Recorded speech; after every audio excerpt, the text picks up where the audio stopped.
The Otago Regional Council is about to introduce a new water plan that will have a big impact on farmers in the region. The proposed Plan Change 6A aims to maintain the good quality of Otago's waterways and improve them where necessary. The water plan change is part of our second generation water plan.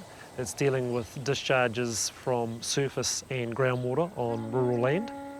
We've got proposed limits on sediment, nitrogen, phosphate and E. coli for surface water discharges and triple N nitrogen for groundwater discharges. Otago's lucky. The intensification of land use has occurred over the whole region.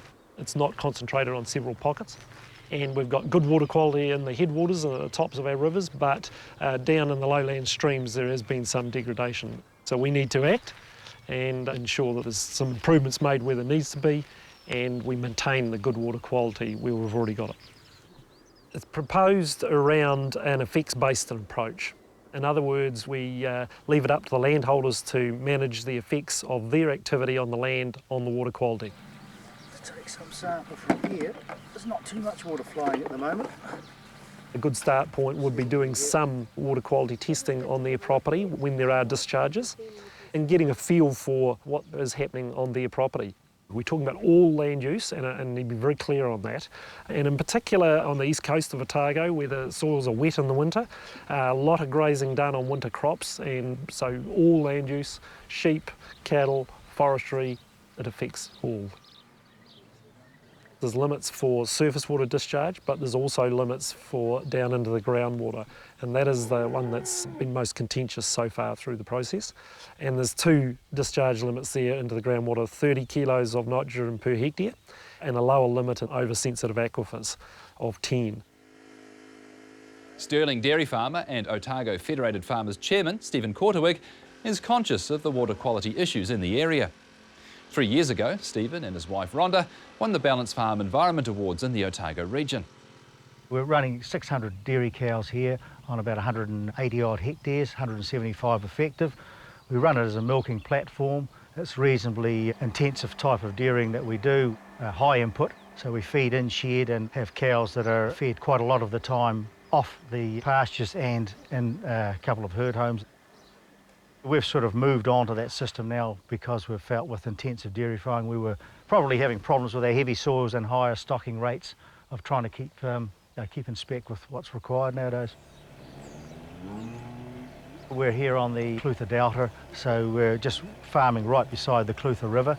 We don't have any of our drainage off from our farm going directly into the Clutha River. It's all pumped.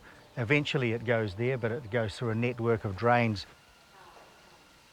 We tried all sorts of different wintering systems with grazing stock away. That shifted the problem. It didn't really solve anything in that regard.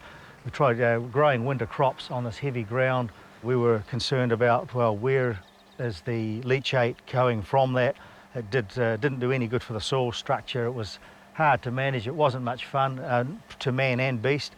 I think a cow excretes something like about 20 or 30 litres of urine a day, so I mean that must have been going somewhere.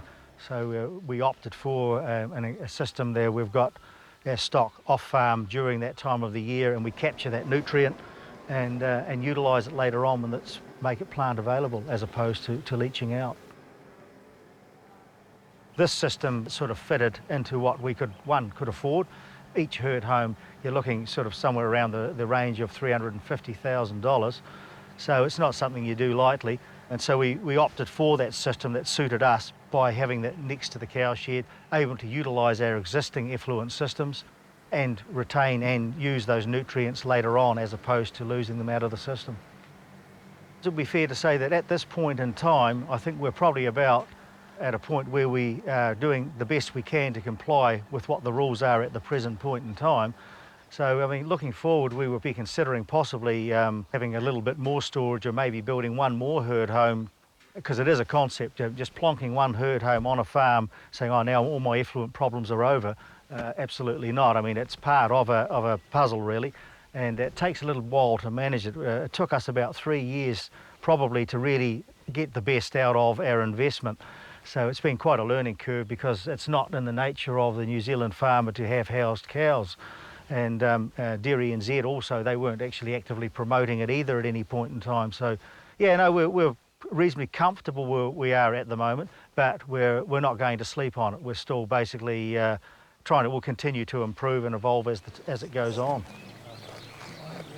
Hearings are starting in 10th September, going to run right through to the end of October. There's a few days in the middle the panel's going to have as a break. But, we've got a hearing process to go through with Regional Council, and that's what we're working through right at this point in time.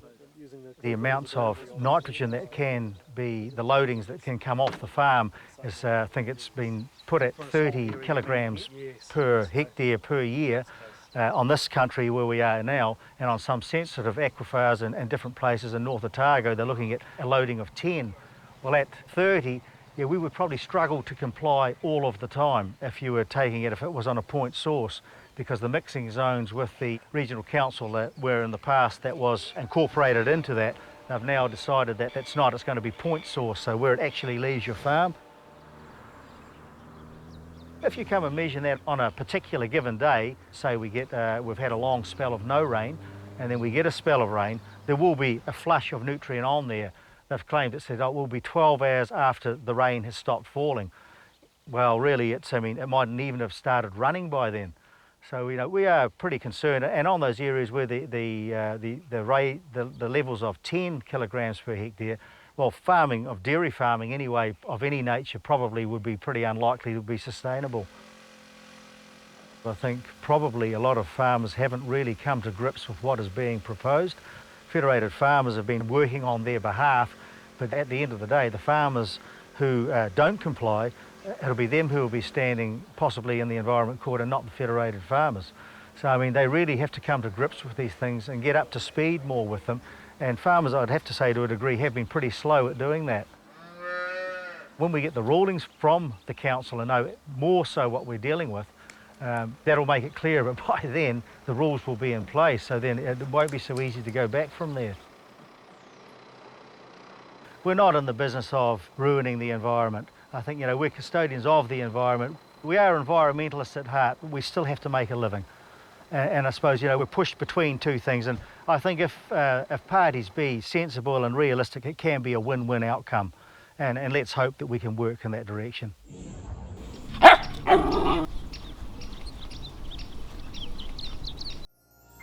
This program was made with funding from New Zealand On Air.